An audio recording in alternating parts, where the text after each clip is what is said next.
오늘도 부활하여 새로운 하루를 선물로 맞이하게 하신 하나님께 감사를 드립니다. 나에게 주어진 이 시간 전체가 하나님께서 베풀어 주신 것임을 고백하며 정결하고 때묻지 않은 경건을 위해 지금 이 시간 저 여러분 하나님 앞에 서 있는 줄로 믿습니다. 하나님께서 저희를 긍휼히 여겨주시고 하나님 마음 깨닫게 되는 시간 될 줄로 믿습니다. 어제 야고보서 1장 27절 말씀 10번 읽으셨을까요? 감사합니다. 모두 읽으셨군요. 말씀이 우리 마음에 새겨진 줄 믿습니다. 하나님 아버지 앞에서 정결하고 더러움이 없는 경건은 두 가지였죠. 첫 번째, 이웃을 향해 어떻게 하라고요? 고아와 과부를 그 환난 중에 돌보고, 두 번째, 자기 자신은 어떻게 하는 거라고요? 자기를 지켜 새 속에 물들지 아니하는 그것이니라. 아멘. 저와 여러분의 삶이 하나님 앞에서 순결하고 때묻지 않은 경건한 삶이 되기를 간절히 기도합니다. 그 정결한 삶의 구체적인 모습이 오늘 읽은 야고보서 2장 앞부분 1절부터 13절까지 기록되어 있습니다. 이웃을 향한 경건의 모습은 이래야 한다 라고 말씀하고 계시는데요. 한 단어로 말하면 뭐 하지 말라는 거죠? 차별하지 말라는 거예요. 특히 이렇게 차별받기 쉬운 계층의 사람들을 향하여서 너희들은 어떤 태도를 가지라 라고 가르쳐주고 계시냐면 힌트 13절입니다. 13절의 중요한 단어가 뭘까요? 13절. 바로 아멘, 할렐루야, 대답이 나왔습니다. 긍휼이죠, 긍휼. 특별히 이렇게 차별받기 쉬운 사람들한테 너 어떻게 대해줘라? 긍휼히 대해줘라 라고 말하고 있어요. 예루살렘 교회는 부자였다고요? 가난했다고요? 가난했어요. 기근까지 더해져서 매우 가난했어요. 그래서 부자 한 명이 회심, 예수님을 믿겠노라 고백을 하면 교회에서 이제 막 난리가 나는 거예요. 그런데 그렇게 부자가 회심했다고 해서 너희들 그렇게 호들갑 떨지 말아라.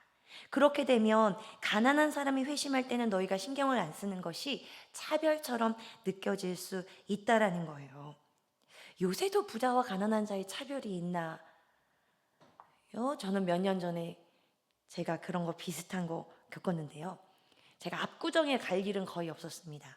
결혼식 할 때 화장할 때 압구정 가고 처음 압구정에 누가 물건을 주겠다고 해서 가지러 갔는데 가보셨죠? 압구정에 정말 좋은 차만 있는 거예요. 지금 제 차가 모닝인데 그때도 모닝이었습니다.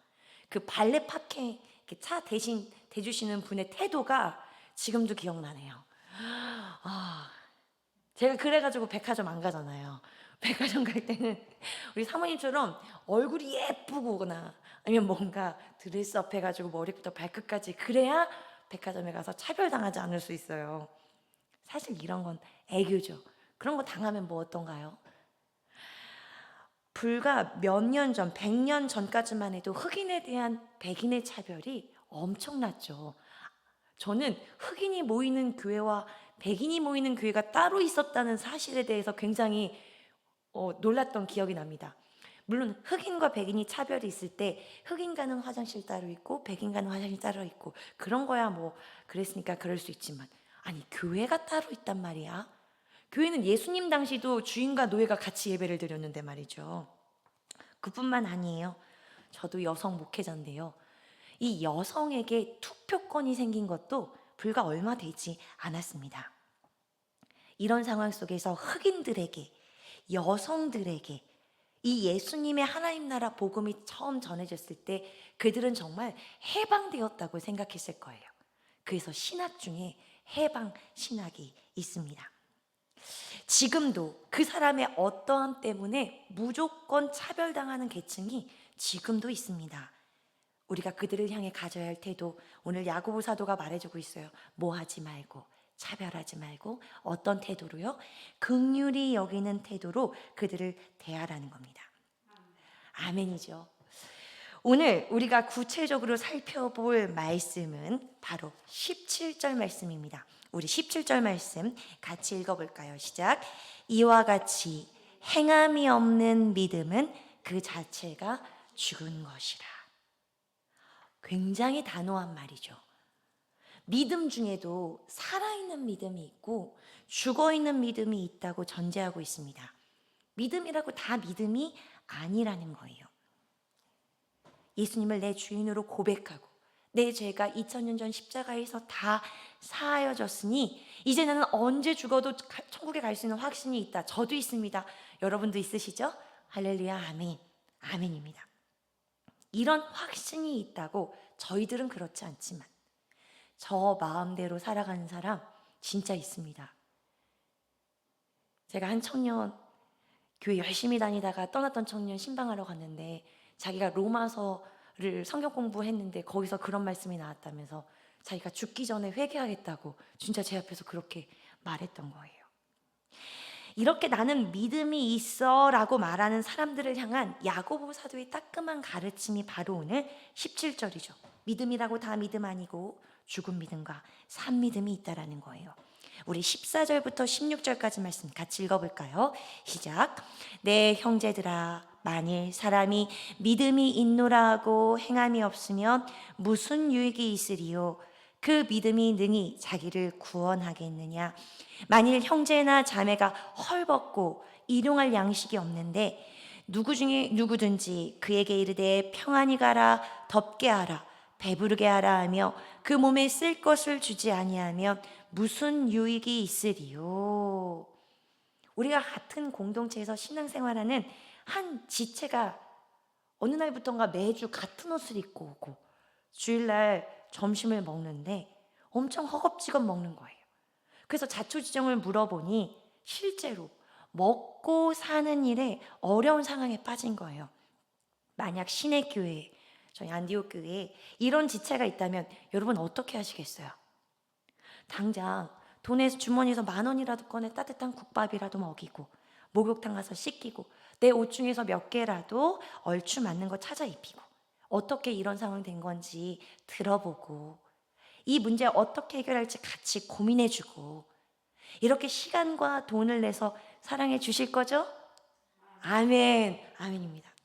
그런데 저는 이 말씀 앞에 좀 걸리는 사건이 있어요. 1년 전쯤인가 멀끔한 청년이 한 20대 정도 되는 청년이 주일 오후에 저녁쯤 안디옥 교회 찾아온 거예요. 자기 하룻밤만 재워줄 수 있냐는 거예요. 그때 비도 오고 있었어요.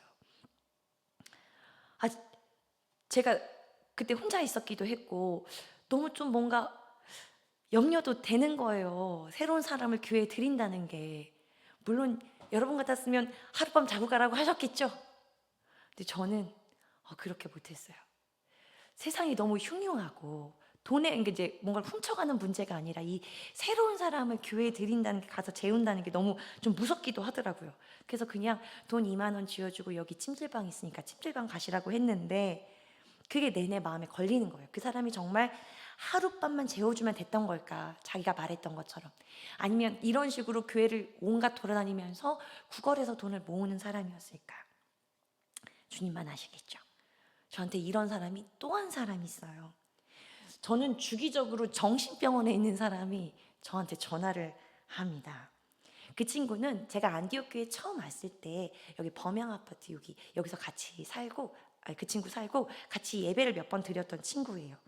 근데 한동안 예배 나오다가 못 나오더니 몇 년 만에 자기 전남 무안에 정신병원에 있다고 전화가 온 거예요. 이제 새엄마가 강제로 입원을 시켰다는 거예요. 그러면서 목사님 너무 배가 고파요 하면서 택배를 보내달라고 하는 거예요. 제가 처음에는 그래 너 얼마나 배가 고프냐고 보내줬죠, 병원으로.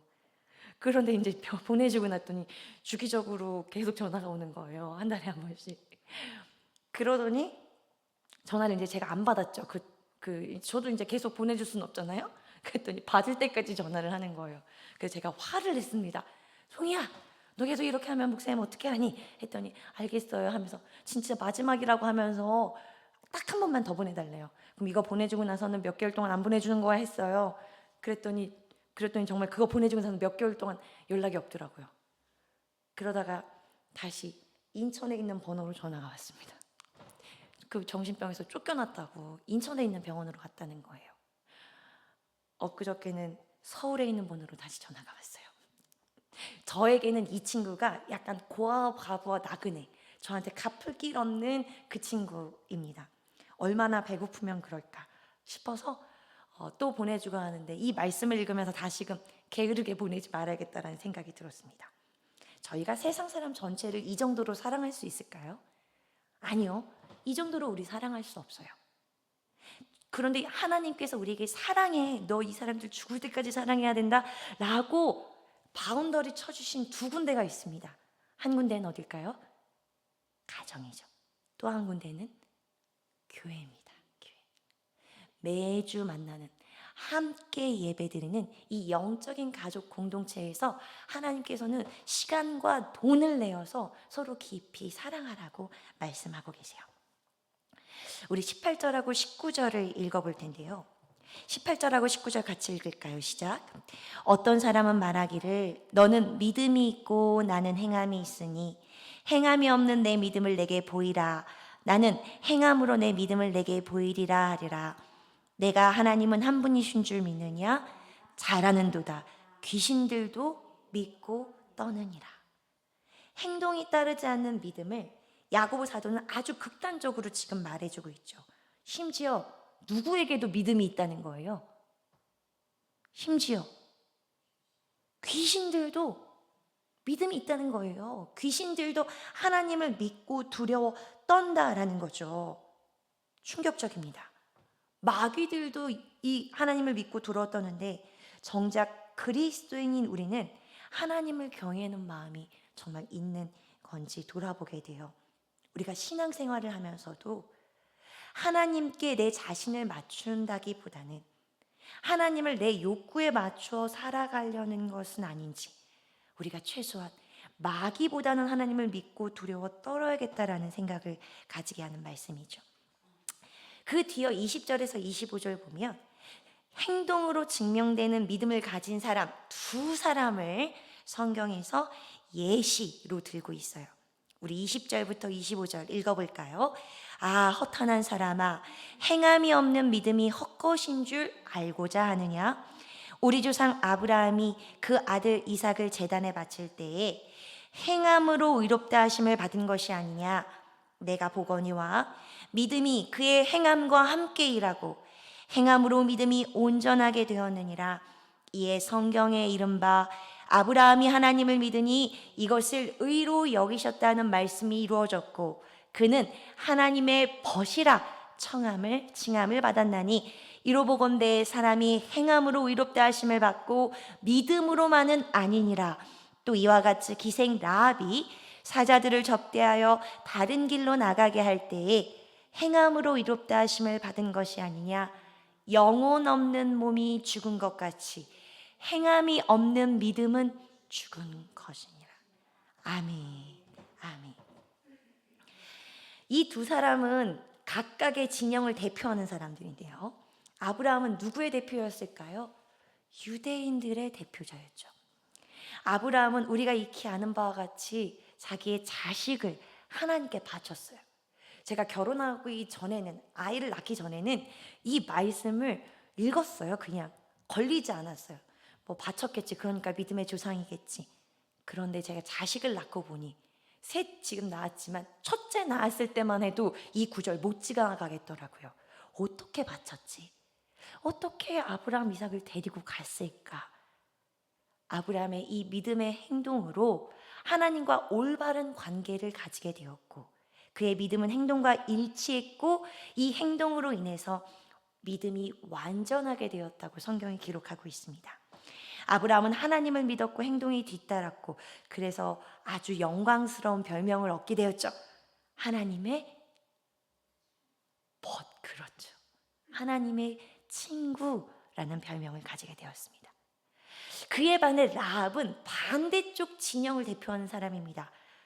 이방인이었죠. 여리고 사람이었잖아요. 심지어 남성인가요, 여성인가요? 여성이었죠. 근데 그녀의 직업은 뭐였어요? 장녀, 기생이었죠. 지금도 얼마나 차별받기 쉬운 직업인가요? 그런데 그 당시에는 어떻겠어요? 그런데 이 라합이 어떤 영광스러운 자리에 들어가게 되었냐면, 마태복음에 보면 예수님의 족보에 들어가는 영광을 가지게 된 사람이 바로 라합입니다.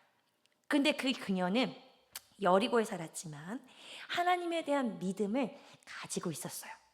정탐꾼을 숨겨준다는 게 쉬운 일인가요? 발견되면 자기도 죽게 되는 그 위험을 무릅쓰면서 행동으로 그녀의 믿음이 드러나게 됐죠. 그래서 그녀의 믿음 덕에 그녀의 후손으로 예수님이 이 땅에 오셨습니다. 그리고 나서 오늘 26절, 17절과 같은 뜻이죠. 우리 26절 말씀 다시 한번 읽겠습니다. 영혼 없는 몸이 죽은 것 같이 행함이 없는 믿음은 죽은 것이니라. 오늘 본문은요, 이제 막 예수님을 믿게 된 사람들을 향한 게 아니에요. 이제 막 예수님을 믿게 된 사람들에게 필요한 건 젖과 같은 꿀꺽꿀꺽 바로바로 넘어가는 그런 말씀이죠. 우리가 공동체 속에서 이렇게 갓 예수님을 믿게 된 사람들을 우리가 더불어 함께 키우죠. 우리가 마을에서 공동육아 한다고 하고 아이들 같이 키우는 것처럼 우리가 교회 안에서 이제 막 예수님 믿게 된 사람들 같이 키우잖아요. 우리 또한 처음부터 이렇게 오랫동안 신앙생활한 성인인 그리스도인이 아니었어요. 저 또한 교회 공동체에서 먹고 자랐습니다. 저는 4살 때부터 교회 다녔거든요. 그러면 42년 동안 교회 안에서 예수님 믿는다고 하면서 살아왔어요. 엄청난 세월이죠. 저는 기준은 30년 정도를 두는데요. 30년 이상 교회 다녔다. 그러는데도 아직 단단한 말씀을 먹을 수 없다면, 여전히 30년이 지났는데도 내 귀에 달콤한 말씀만 듣고자 한다면, 이 새벽 다시금 하나님께서 하나님의 마음을 알아차리는 시간이 되게 해주시기를 간절히 축복합니다. 우리가 하나님 마음 생각한다면 30년 지났는데도 젖과 같이 꿀꺽꿀꺽 넘어가는 말씀만 먹는다면 얼마나 슬픈 일인가요? 30년 내내 아직도 어린아이와 같이 자신의 이야기만 하고 다른 이들을 살피지 못한다면 하나님 얼마나 속상하실까요? 여러분 자녀 키우신 지 오래돼서 잘 생각 안 나실 수도 있지만 애가 태어나면 처음에 뭐 해야 되죠? 처음에 태어나면 그 발달 단계가 있잖아요. 앉아야 되고 기어야 되고 그 다음에 서야 되고 붙잡고 서고 이런 그 발달 단계를 맞춰서 가는 게 그 부모의 엄청난 기쁨입니다. 왜요? 이 아이가 태어날 때 뭔가 어려움이 있었어요. 그래서 의사로부터 장애가 있을 수도 있다는 판단을 받았다면 아기가 태어났는데 지금쯤 이걸 해야 되는데 못해. 그럼 마음이 계속 조마조마하거든요. 계속 떨리거든요. 사실 저희 첫째가 그런 상황이었어요. 유튜브 라이브로 나가서 말하지 못하겠지만 어쨌든 내 아이가 어려움이 있는데 그 상황에 맞게 자라나는 것은 부모의 엄청난 큰 기쁨입니다. 하나님께서는 우리도 자라기를 간절히 바라고 계신 줄 믿습니다. 아멘, 아멘. 그러면서 우리가 하나님의 동역자가 되어가죠. 제가 고린도전서 3장 9절 말씀을 읽고 한참을 그 앞에 머물러 있었는데요. 바울 사도가 이렇게 고백해요. 우리는 하나님의 동역자들이요. 너무나 놀라운 말씀이죠. 신약교회에서 온라인으로 오프라인으로 이렇게 새벽을 지키는 여러분은 하나님의 동역자들인 줄 믿습니다. 아멘. 그리스도의 피값으로 사신받은 교회에서 기도의 소리가 이어지도록 자리를 지키는 여러분은 하나님 나라를 위한 한 팀입니다. 얼마나 영광스러운지 모르겠습니다. 할렐루야. 하나님 돌멩이를 사용하셔도 일하실 수 있는데 어떻게 저희를 불러 한 팀으로 만들어주셔서 회의도 하고 작전도 짜고 어떻게 하면 하나님 나라를 누릴 수 있을까? 어떻게 하면 하나님 나라를 맛볼 수 있을까? 어떻게 하면 이 하나님 나라의 복음을 전수할 수 있을까를 삶의 목적으로 살아가게 하셨으니 말이죠. 말씀을 마무리하겠습니다. 이제 저희 패턴 읽혀지시죠? 하루에 한 절씩 10번 읽기입니다. 오늘은 바로 17절 말씀입니다. 같이 한번 17절 읽어볼까요? 이와 같이 행함이 없는 믿음은 그 자체가 죽은 것이라. 오늘 말씀, 이 말씀 밥 3번 먹으면서 아침 3번, 점심 3번, 저녁에 4번 해서 우리 10번 읽어보겠습니다. 물론 잠들기 전에 생각났다. 그래서 잠자기 전에 한꺼번에 10번 허용하겠습니다. 우리의 믿음이 행함으로 증명되기를.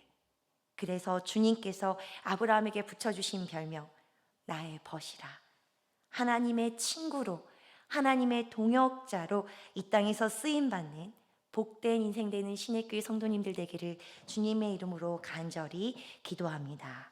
아멘. 하나님 앞에서 잠시 침묵하겠습니다.